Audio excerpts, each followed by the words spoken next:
Hello and good afternoon, everybody. This is Jill Troderman with Feeding the Family. It's January 7th, so I want to wish everybody out there a very, very happy new year. 2026. Wow.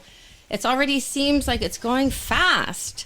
So I'm going to start us off with a Chinese proverb. It goes like this. I'm sure most of you have heard it. The best time to plant a tree was 20 years ago. The second best time is now. So I'd like to share with you guys that the same goes for dealing with health and prevention of disease and illness. So of course, disease preventing is something that we always like to do, and getting sick is sometimes inevitable, but how we can prevent those things is really what we want to talk about today. There is a lot in the news regarding health, and today's show I wanted to share with you. I've got a very special guest in the house, and we're going to be talking about what's current in the news. We're going to talk about GLPs and some hot topics, and we're going to finish up talking about immune health and a really wonderful recipe for fire cider. So if anybody knows what fire cider is or doesn't know, stick around to the end of the show so you can hear this great recipe. So in the house, I have a wonderful guest. Her name is Abby Klein. Hi, Abby. Hi, Jill. Hi. Thanks for having me. I am so excited to have you. So Abby is a dear friend, and also she's a medical health professional. She's a pharmacist, and we're going to start off today talking about some healthy news. So we know that the HHS just revamped the food guide for the United States of America, and I wanted to share a little bit about that. And for everybody who knows my work and my program, I've created a guide also, and I'm really surprised that didn't pop up on my computer screen today for the government food program. My food program is called the Food Tree, and I'll talk about that a little bit later. But listen, I think the HHS has done a pretty decent job with revamping the food guide. I kid. I really would like my program to be recognized. However, I think they did a solid job. Now, what they've done with the food, it's an upside down inverted pyramid. Basically, it looks like a triangle. And at the very top left-hand side of the pyramid, they've got meats, proteins, and healthy fats. And then on the right side of the pyramid, they've got fruits and vegetables. And then it tapers down into whole, healthy grains.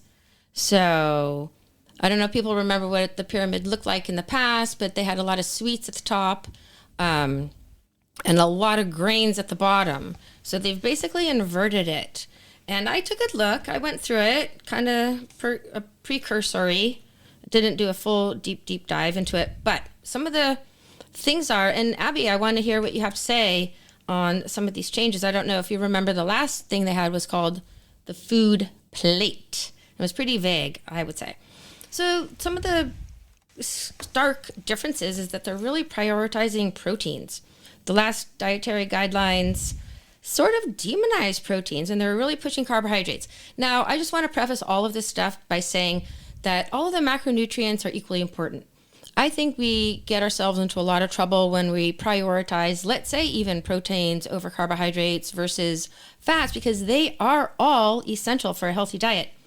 So I think one thing we should be careful about is not villainizing a macronutrient. What do you think about that, Abby? Well, I don't know a lot about the food pyramid, but I know that protein has been a really hot topic and has been prioritized.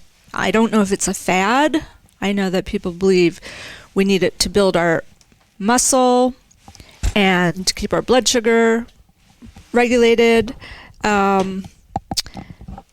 In the past, I've read research where it says too much protein is too acidic, creates too many ketones. So I'm just curious to see how it plays out and how the research plays out. Mm-hmm. It's hard to know, but I know that everyone around me has been increasing their protein intake.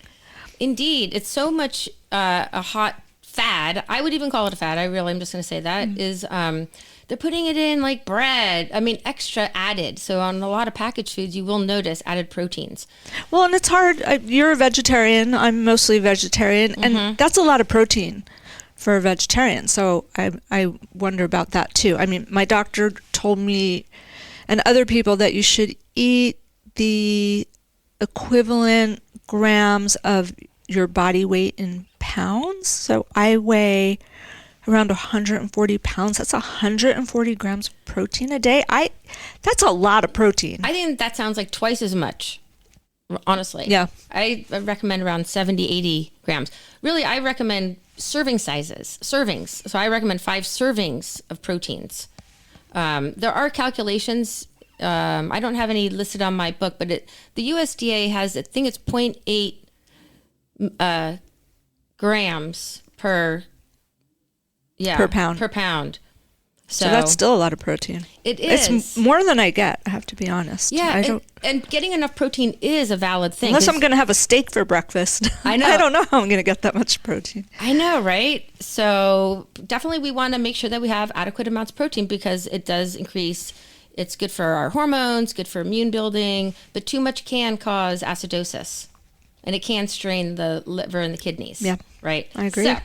So the next thing on their food guide is they have really minimized the highly processed foods. And I'm just going to... That's awesome. Who can't get behind that, right? So that's a legit thing for sure. And that includes avoiding added sugars. I think the last dietary guide, they allowed a certain amount of added sugar for children. And this guide says no amount of added sugar or non-nutritive sweeteners is recommended or considered good for children. So that's good. Okay, I'll just confess. Abby and I did a little binging of a funny TV show. We'll get into that later. I'm going to bring it up. Yeah, too much added sugar is definitely toxic for kids and stuff like that. One other thing that I'm seeing on this is how far down whole grains is. It's at the bottom of the pyramid, like below butter. I mean, right. And from... What do you think about that? The placement. It's just... You know what I mean? Research is hard on diets because the sample size is never big enough to really know. Mm-hmm. But grains help the body produce serotonin, and serotonin helps produce melatonin, and neurotransmitters that help with depression. Because of the vitamins content, right? And the fiber. Yeah, and just the carbohydrates. Our body needs carbohydrates, not processed sugar, but I am surprised that whole grains are so far down. Right. So I recommend my Food Tree book. 50% of our diet should be carbohydrates. So carbohydrates are whole grains, fruits, and vegetables. Those are all carbohydrates. So 30% vegetables, I think is good. And 20% fruit, and then the rest can be whole grains. So I don't know how they break that down 100%, but it is on the bottom. And I don't know how they came up with whole grains on the bottom. I'm curious. Right. And so they recommend 2 to 4 servings of whole grains. I recommend 5 servings. Anyways, so that's a curious thing. We'll see how people deal with that. I'm not opposed to grains at all. I think it's part of a healthy diet, especially if you do eat a vegetarian diet, can balance out your protein needs, right? Mm-hmm. Then they also include healthy fats. I think that's probably the most miraculous thing on this, honestly. If they're not going to use my Food Tree, they do include healthy fats. And that has been villainized for decades now, including saturated fat they include. Right? So there's been a lot of conflicting, actually it's been demystified about saturated fats relating to heart disease. Everyone knows saturated fats are part of our heart muscle, our brain, and our bodies produce saturated fats if you don't eat enough. It's something our bodies can manufacture. Okay. Healthy fats. We like those. I'm happy that's included. All right, so that's pretty much it, guys, on that. And in other breaking news in the nutrition world relating to our government protocols and whatnot, the USDA has put out a limitation on SNAP benefits. Now, the SNAP benefit program might not impact everybody. It impacts, though, about 41 to 42 million people a month in the United States. That's a lot of people. So a lot of folks depend on SNAP benefits, but what they're doing is they're restricting what you can purchase with them. And what they're restricting are soda, sugar-added drinks like juices, and candy, and desserts, sugary desserts. Do you think that's fair that we should put limitations on what people can purchase when we're giving funding from the government? These SNAP benefits are from federal funds. So our federal taxes pay for that. We pay for that. So do you have an opinion on, should we limit people? Or is that a good I see thing? both sides. Okay. It should encourage healthy eating. I really don't know. I don't know what to say. It should encourage healthy eating, but are we going to control what people buy? Is that the answer versus education? I don't know. I don't know enough about it, in all honesty, but... Yeah, and you brought up an amazing point, and I think that's 100% valid, and that's what researchers are talking about.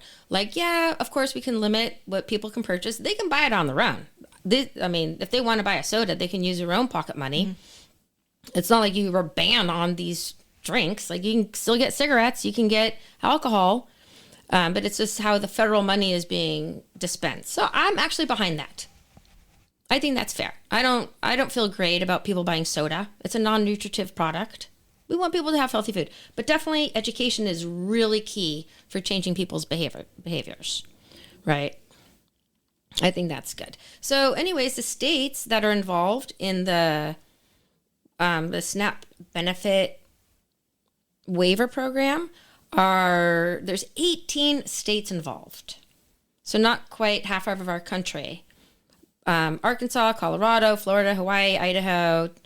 I don't have to go through all of them. You can look that up, but quite a few states. So that's going to be interesting to see. Now, this is part of the Make America Healthy Again plan. So we'll see how that goes if people really do get behind that.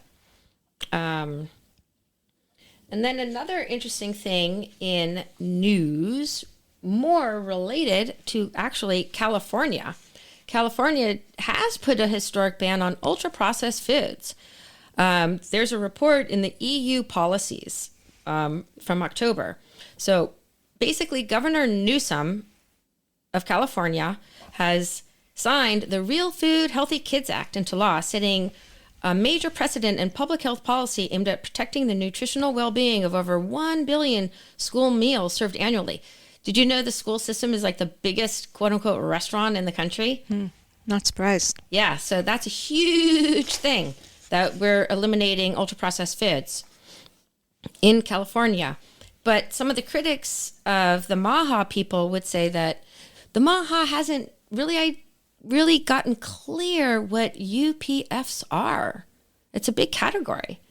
So there's the NOVA classification that was started in Brazil. You can look that up. It has 4 categories of processing. So an apple off a tree would be the first category, and then like a Snickers bar would be category 4, like super duper processed. So again, here we have our government, and we're paying for this stuff. So I'm actually behind the California ban on ultra-processed foods. And that's going to be tricky because they do need to include some, they say, for preserving and health reasons. But I think that's going to be great to get those processed foods out. Our country meals actually are atrocious compared to other nations, developed nations. You know, our kids are getting microwave food in plastic bags. And it's a shame. It's like a crime, honestly, that they should be fed that way. But studies show that if all the school children get the same meal, all the kids will enjoy eating it. Whereas if only the quote-unquote children who need these school meals financially will not want to eat those foods. So it kind of brings us to the point of being a community and really supporting each other in eating can help foster healthier eating habits. And that's why they've made school lunches free. I don't know, in California. That's exactly right. School lunch is free for everybody, 100%. not just based on need. It doesn't single out kids, pinpointing poverty. Yes. What do you think about that? I think that's great. Right? So kids, no matter what your economic status is, everyone's going to enjoy a fresher, wholesome meal, at least in California. Now, I don't know how they broke down. Let's see. The government of California has recognized that the ultra-processed foods, which I'm calling them UPFs, ultra-processed foods, are those that contain high levels of added sugar, sodium. They say saturated fats, but I've already disqualified that saturated fats are not a junk food. It's a needed nutrient. They also include non-nutritive sweeteners, artificial flavors, enhancers, dyes, stabilizers. Great. Those are not necessary in our diet. So I am definitely for this government plan. Let's see how that plays out in the country. So Abby and I, my son showed me that TV show. What's it called? Family Guy. South Park. South Park. South Park, Family Guy. But that's all the same. No, it's not. Oh my gosh, it was hysterical. So there is one on another super hot topic right now in the United States is this massive flush of people taking GLP1's and how the processed food companies are really suffering. And this TV show highlighted like all the cartoon characters of the cereal boxes rebelling. All the mascots being really pissed because people aren't eating much. Yeah, people aren't hungry for junk food cereal anymore. It's a real shame. So I thought that was pretty hysterical. But anyways, that TV show is hysterical on Ozempic and how millions of people are on these drugs. So, Abby, let's get into that. You want to talk about? Do you want to talk about GLPs? It took me a minute to, accept that this is a whole thing. These drugs weren't even first made here in the United States. I think they're from Sweden, Norway, Denmark, somewhere like there. Anyways, so here are some statistics, folks out there in Radioland. They say by the year 2030, more than 40% of adults in the UK will be obese. Wow! I talk about these statistics almost every show. So I'm just going to say it again. In the US, guess what? In 4 years, they are predicting that half of adults, 50%, are going to be obese in the United States. That is shocking. And kids are following suit because we know that obese children have a very high tendency to become obese adults. Okay? So, what are the pros and cons of these really, what you might call effective weight loss drugs that were originally designed for diabetes patients and cardiovascular patients? In 2014, the FDA did approve some of these, and then more recently, the semaglutide and the tirzepatide, the Wegovy and the Ozempic have come in, right? Mm-hmm. And so there's been a 900% increase in prescriptions for these medications since 2020. That's amazing. So, this is a really sensitive topic because anyone who's experienced overweight or obesity, it's a real challenge for people to get that under control, right? It's really hard for people who have what they call food noise, constant hunger, cravings, and they just can't get their satiation under control. So,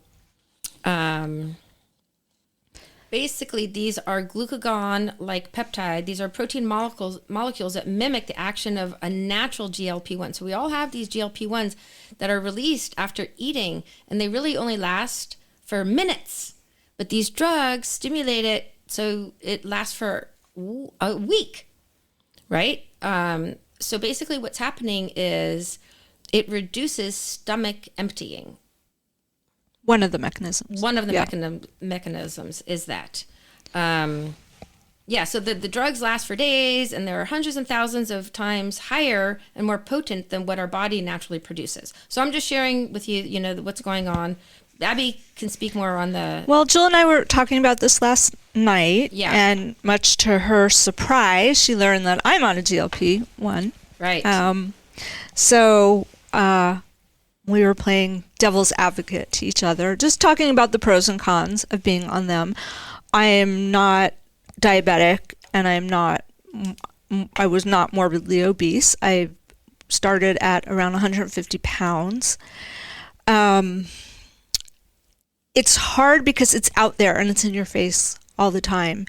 And I'm 60 years old, and since menopause, I don't eat very much anyway. I'm not really food driven, but kept gaining weight and gaining weight and gaining weight, even though, I mean, my husband would be surprised too. He's like, you don't eat anything. I'm like, I'm a healthy eater. I don't eat a lot. I'm not one of those people that I have some friends that like really obsessed about food all the time. I'm not like that. Wait, are you talking about me? No comment. Okay. But then I started talking to people and reading about other studies about benefits of GLP. Mm-hmm. They reduce inflammation. Mm-hmm. The peptides are very effective of reducing inflammation in the body, and inflammation is the cause of so many diseases. That's right. Autoimmune disease, heart disease, cancer, so on. I mean, I could just go on and on. It's the foundation, they say, of disease is inflammation. Right. And so the research is still early, but I think it was originally thought that weight loss does reduce inflammation. Mm-hmm. And so was it that the GLPs, these peptides, reduce inflammation through weight loss? But now there's some growing evidence that there are other mechanisms by which the GLPs reduce inflammation, that they downregulate inflammatory responses in the body, in the brain, and in other ways. So, there was my vanity of just being frustrated with the continuous weight gain, but then I was very compelled by the inflammation piece, and I thought I would try it, and started on a really low dose, and I'm still on a low dose. I'm on what's considered a subclinical dose.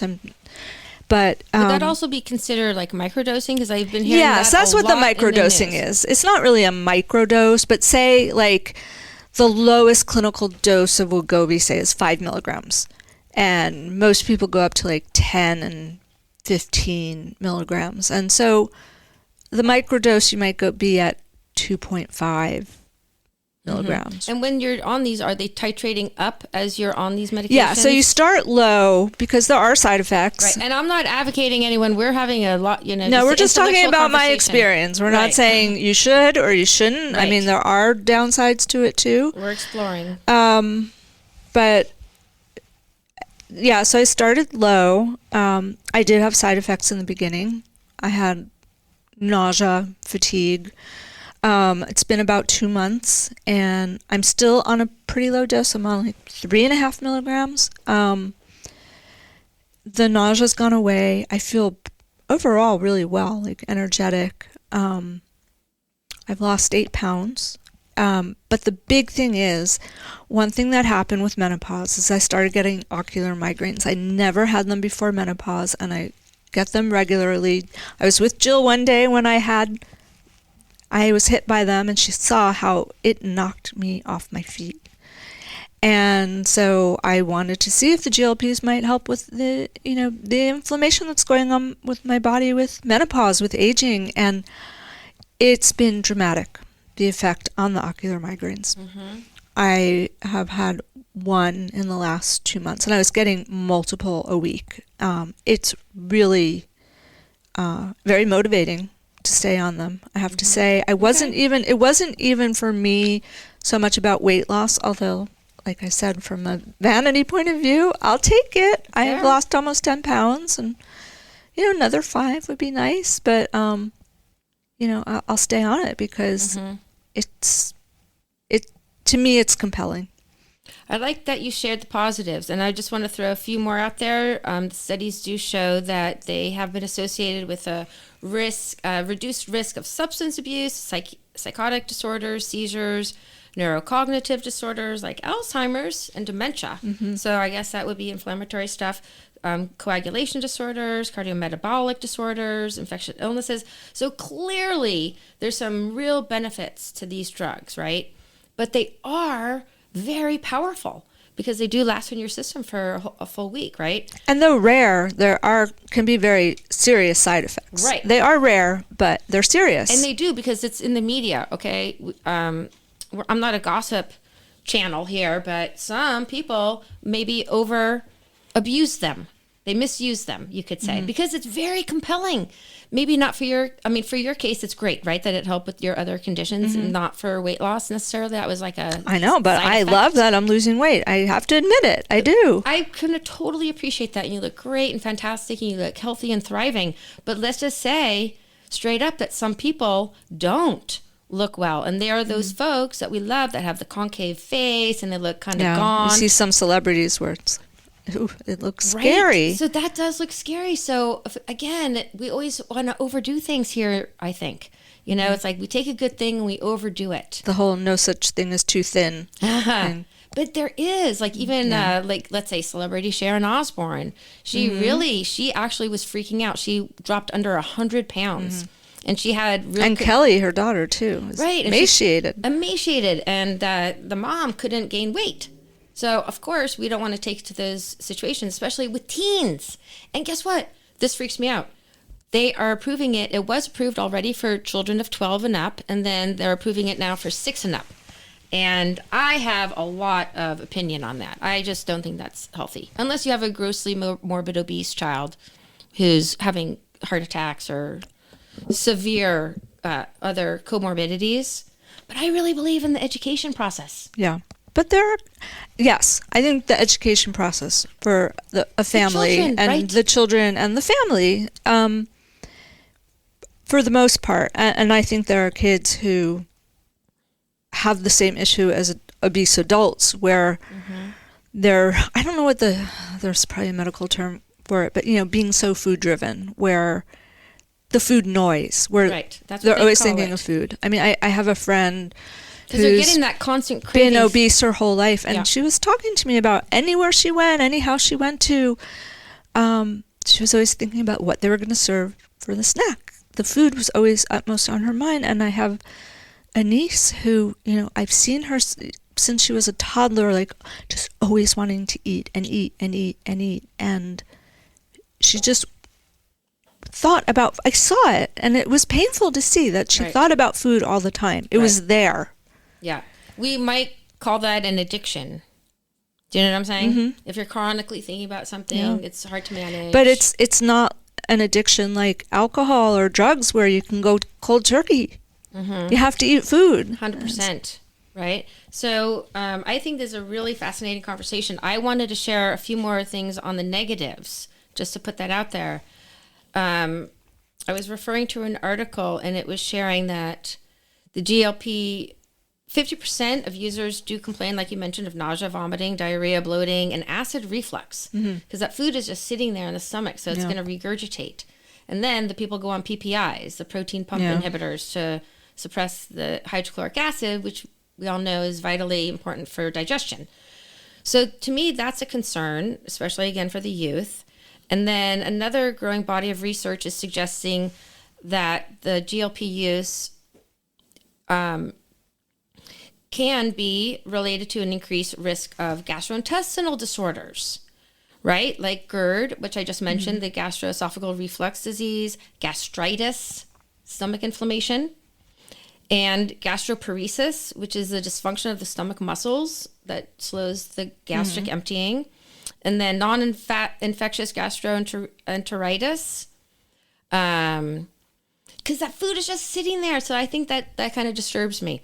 Plus, I'm also concerned about, and we talked about this, Abby, not getting enough nutrients. Yeah. I was saying I eat a lot less, and I didn't eat a lot to begin with, and I'm eating less. I don't have the same appetite. I fill up on half the amount that I was eating before.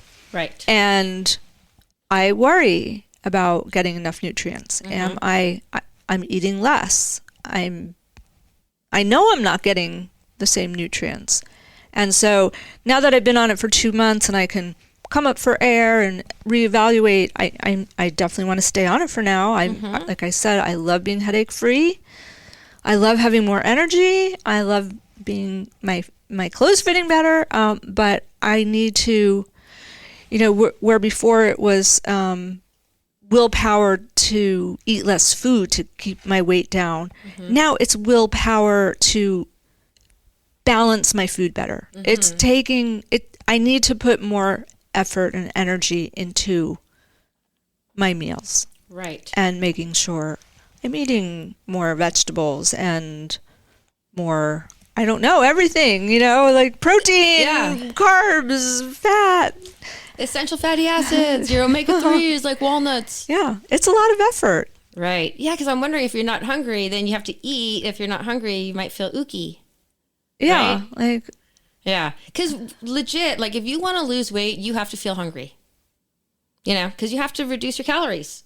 That's the only way. I mean, you have to build muscle because muscle. Yeah, building muscle is really important. Right. So if you don't want to really reduce your caloric intake, you got to build some muscle and you got to exercise. And if you lose weight, you need to build muscle because you don't want to. When you lose weight, you lose fat and muscle and other things. So you have to compensate with building muscle and eating protein. And that's where I think all the protein awareness comes in. It's important for our musculoskeletal system. Absolutely. To eat protein. Yes, and for increased weight loss, you have to have muscle.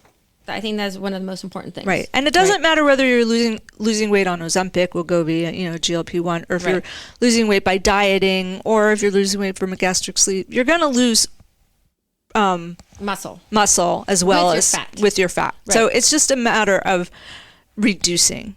You can't eliminate that, but reducing it. And just being hyper aware if you're going to take these things to really pay attention to that. For undernutrition, making sure you're getting all your nutrients. I think what we were talking about, it's the dramatic excessiveness. It is. Like everybody's on it. Yeah, but you're 8 pounds in a couple months. I mean, that's kind of, let's see, 1 or 2 pounds a week, maybe. So I think that's like a healthy reduction of weight. Right? Yeah, it feels fast for me. It does feel, yeah. Considering how hard I tried to lose weight without any success. Right. Yeah, for a normal person, if you're not on a quote-unquote diet, because I don't like the word diet, I really don't. I really like just people eating a healthy meals, healthy foods in their day-to-day life. Right. So I think it's the excessiveness that's shocking and scary. So that's a curious thing. We'll see how that plays out in our society and see, I think, in a few more years, because it's already been out there for 10 years now, a little more, right? Yeah, it has. But I mean, the level of use now is really skyrocketed. And one other thing that I think that, and then I know we're just maybe beating a dead horse at this point. No, it's okay. We're going to take a commercial break really soon. I have mild ADHD. I've always had it. I think it's also gotten worse with menopause, but I feel like maybe got a little worse since starting the GLP-1 because, and I wonder. That's really interesting that you're sharing that, Abby. Well, I just wonder if I'm not hungry, and so I don't.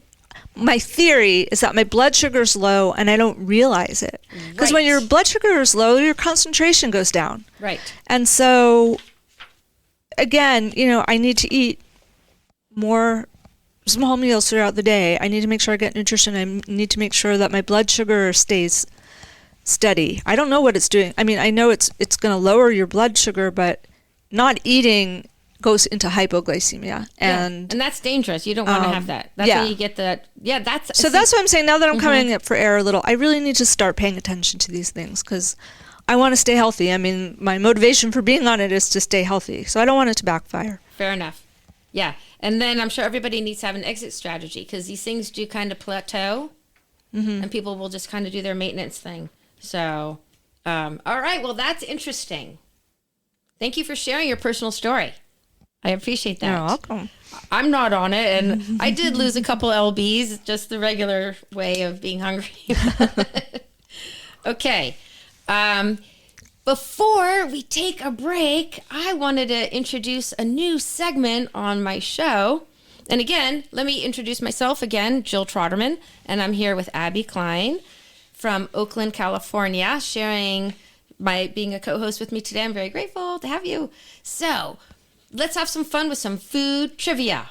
Does anybody like to have trivia out there? I do. I love to play trivia. I think it's a fun thing.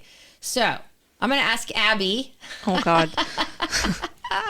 Okay, but all my listeners out there around the whole planet, you're going to play along too. So I'm going to ask 5 trivia questions, and then we're going to take a 2-minute commercial break.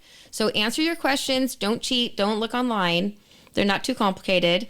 And then when we come back from our commercial break, I will reveal them. And Abby's going to tell us the answers when we come back, what her answers are. Okay, Abby?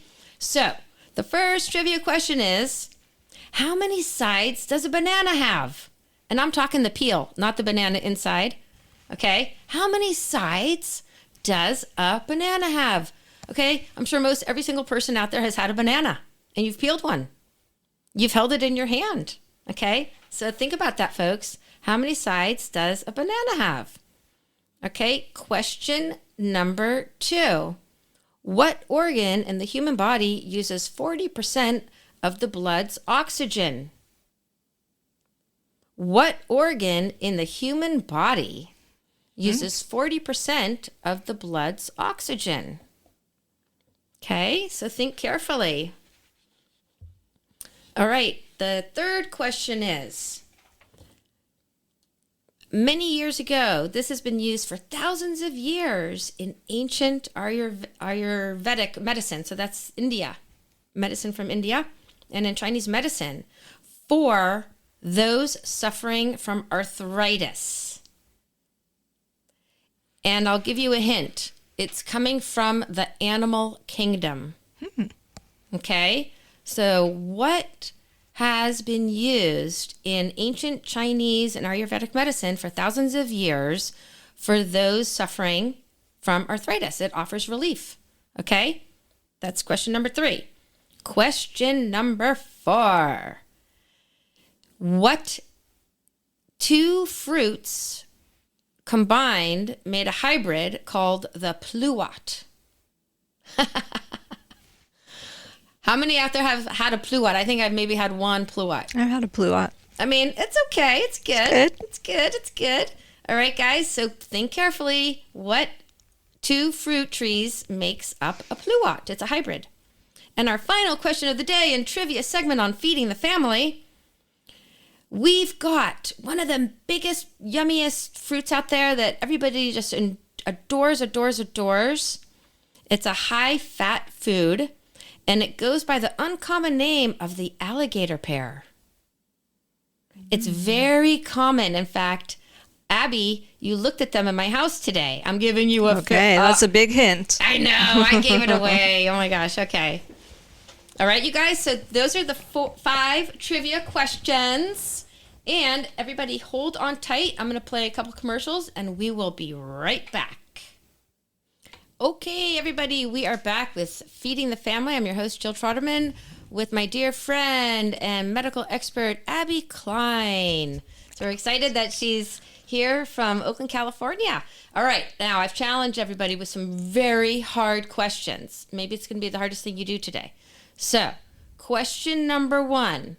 Now, I, of course, have the answers.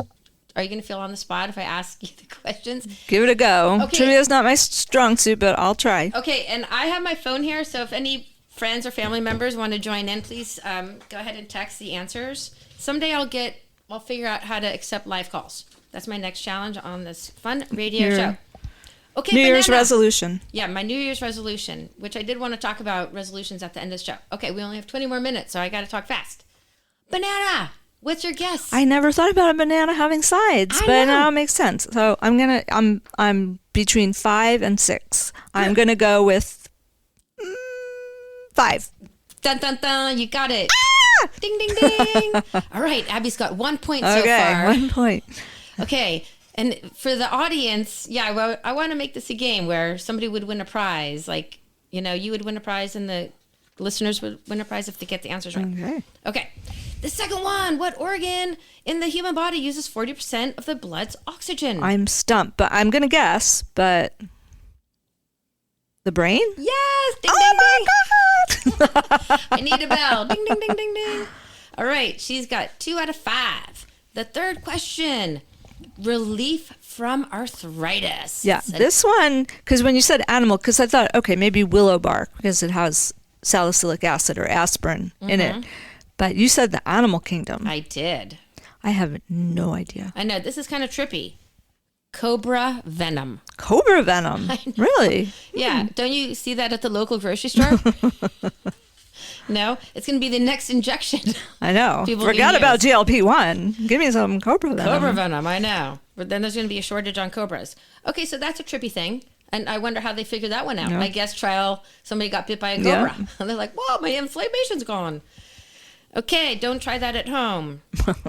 Now, the hybrid fruit that's called a pluot is made... This I know. Oh, okay. Smarty pants, let's I hear think it. All right. plum and apricot. You got it. Okay. Is that an easy one? Do most people know that? I don't know. I knew it. It was easy for me. Yeah, the that's easiest good. one. Okay. Yeah. Plum and apricot. I like that. I like both of those separately, actually. Mm-hmm. Yeah. Okay. And then question number 5 in trivia segment. We've got one of the world's most loved fruit, also known by the uncommon name of alligator pear. Avocado. Bing, you Bing, got bing. it. 5 of 5. Yeah. What You do I did- get? Well, you didn't get the cobra venom. Oh, I didn't get the cobra venom. 4 of 5. But Okay. that was legit hard. That was super duper hard. So 4 out of 5. That's pretty good. I think you should still win a prize. Okay. All right. You owe me one. I know. I'm going to have to make you some food, but are you going to eat it? You're going to eat half an apple and half... I'll take a bite and be like, I'm full. Thanks. I made really good lentil veggie burgers, and I got hungry and ate hers. I literally ate Abby's lunch. So I think I was the friend she was referring to, of who thinks about food all the time. Me. But hey, that's my field. Okay. So the next thing I wanted to talk about is cold and flu season, because I did get caught off guard. I flew out of Denver last week, and that is a hot spot for the flu. Yeah, we were just looking at the map last night of where flu is, and Colorado is like the number 1 hotspot right now. Right. I don't like getting sick. Who does? I mean, that's like a stupid thing to say, but literally, no one likes to get sick, and I just get frustrated because I think it's going to last a day, but it didn't. It lasted a few days.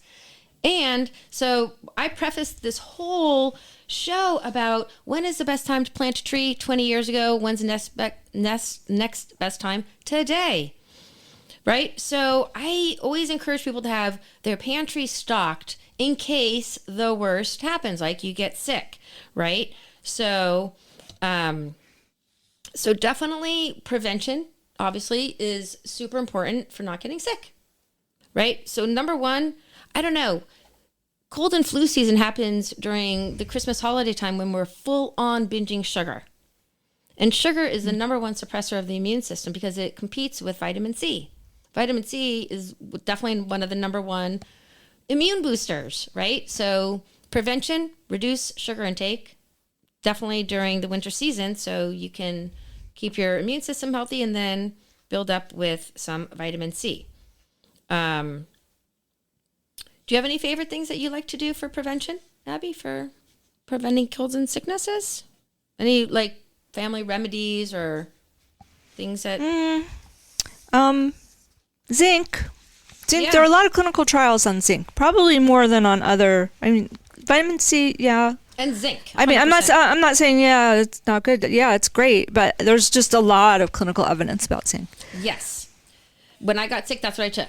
Massive amounts of C, zinc, and then I have a product out there that I love. I should get paid for this if anyone's listening from this company. They make AminoVirox. Oh yeah, And I've told you, did you take some? I've had AminoVirox in my house. Yeah. So that to me really knocks out stuff. I think that really helped. But I love zinc. So 50 milligrams could be good. Make sure you have zinc on a full stomach because it will make you nauseous.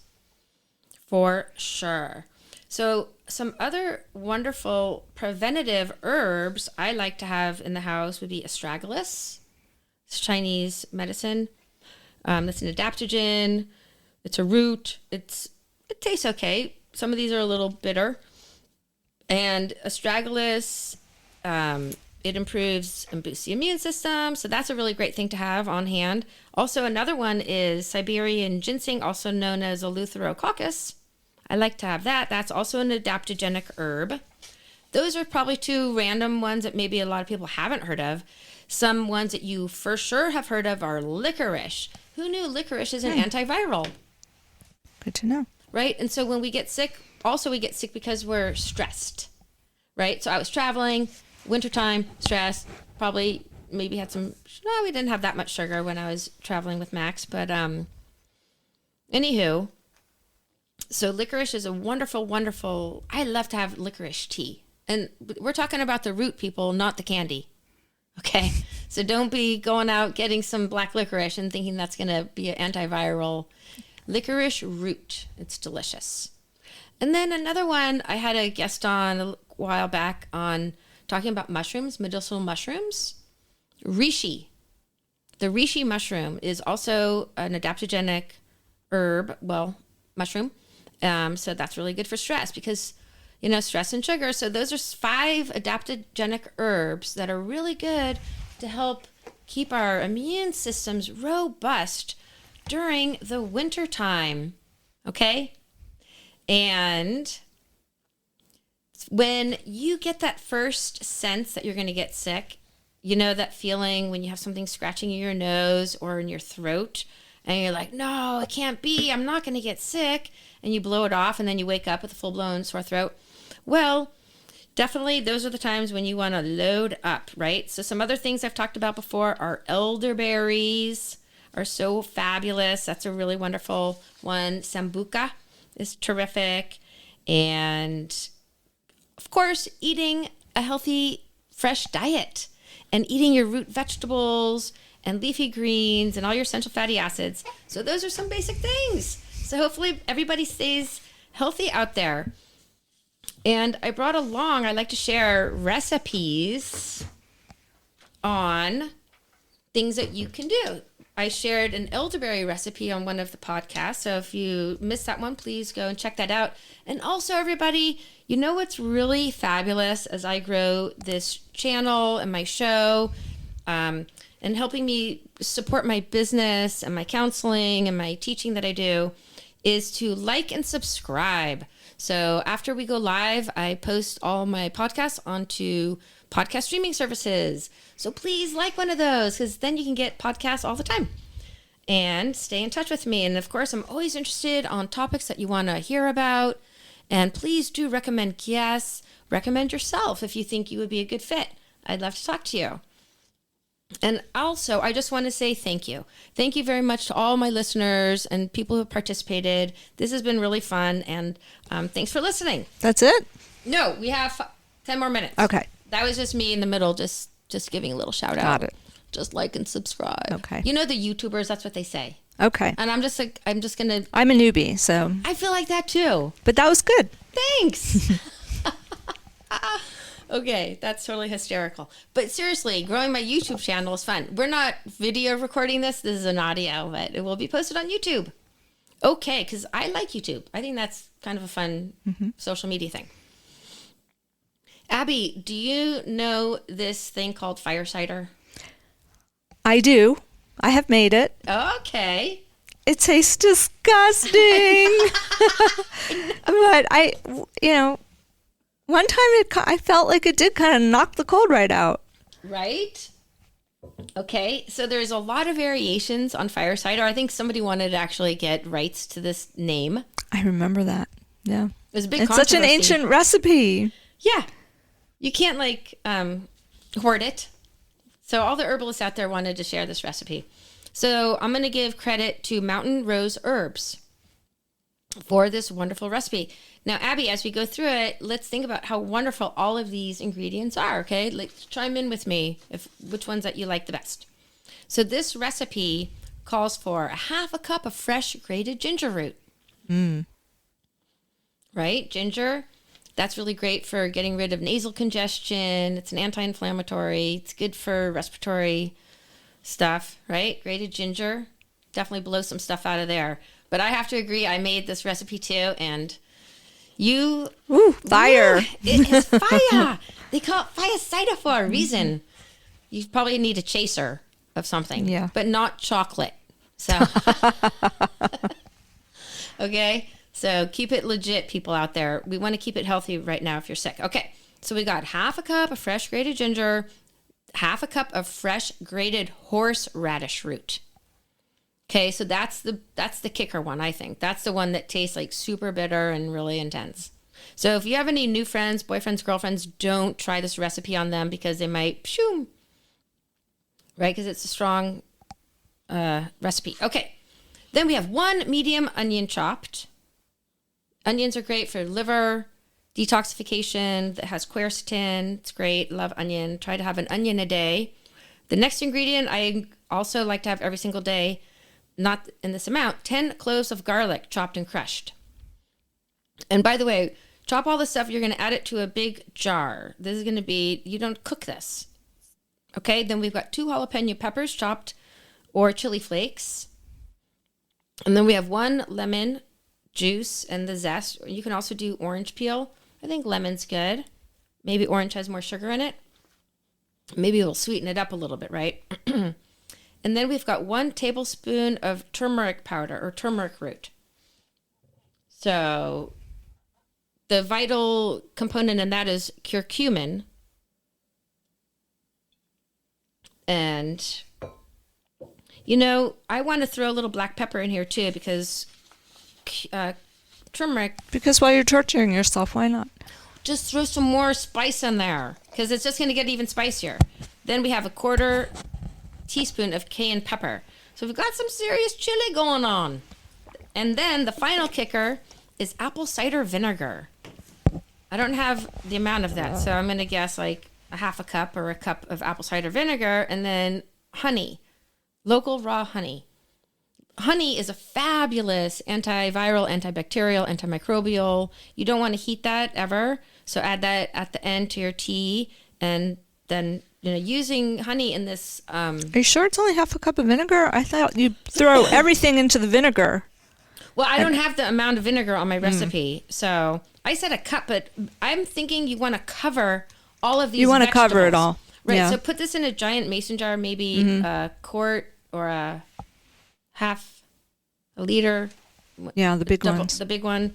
So pack all that in. Yeah, because a full onion, that's a lot of stuff, right? So add all that and then cover it with the apple cider vinegar. And try to get an organic one, which is good. And then some honey to taste to sweeten it up, right? You can also add... All right, everybody. So that's pretty much how you make the recipe. It's pretty fiery. Take that. You can take it as a preventative. You can definitely... Oh, and you soak it for 2 weeks. Right. You got to let it soak, sit, ferment, or not ferment, but you want to decoct it. Get all the oomph out of it. And that vinegar is going to suck all the good nutrients out of it. And then you can strain it. Strain it, put it back in a clean jar, put it in the refrigerator, and take a couple sips. You'll know how much to take because it's pretty intense. Maybe a tablespoon or 2. All right, folks. Well, I just want to say thank you so very much, Abby, for coming in. This was so much fun. Thank you for having me. You're welcome. All right, everybody. So I'm going to say goodbye. But before I do, I wanted to share one more thing that I've got a Food Tree Holistic Nutrition 101 class. Excuse me, coming up January 20th. So please check out my website, SantaCruzHolisticNutrition.com/classes. Tuning out and saying goodbye. Bye-bye. Bye. Bye.